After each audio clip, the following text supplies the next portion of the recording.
les 4 millions de tonnes, je pense que c'est déjà un très bon, disons, quelque chose pour le départ. Mais de toute façon, on a besoin d'un peu plus. Je pense que les quantités elles sont là, mais on aura besoin d'un peu plus. Parce que les défis au niveau de l'Afrique, c'est un défi assez grand, assez important. Et c'est vrai, on a commencé et on est persuadé que cette aide pourra, disons, être élargie un peu plus.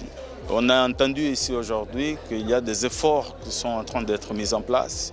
Et il y a des initiatives qui sont là et je suis sûr qu'on aura donc dans le prochain temps de belles surprises de façon à ce que l'agriculture africaine puisse aller un peu plus loin.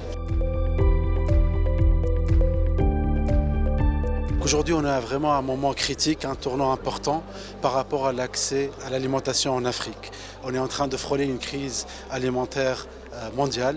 L'augmentation des prix des denrées alimentaires suite au choc et à la crise qui est en train de secouer le monde, fait de sorte qu'on doit réfléchir aujourd'hui sur les moyens pour augmenter la productivité de notre secteur agricole.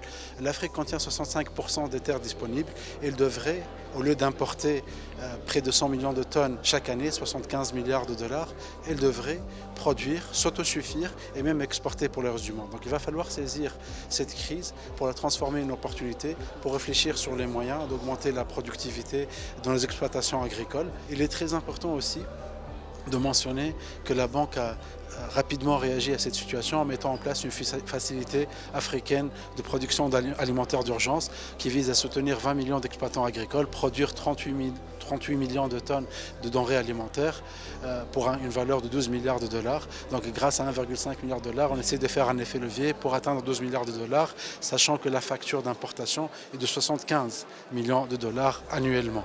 Donc la banque l'a annoncé au mois de mai, mais dès le mois de juillet, on a déjà utilisé ces ressources-là pour apporter appui aux différents pays pour sauver les campagnes agricoles.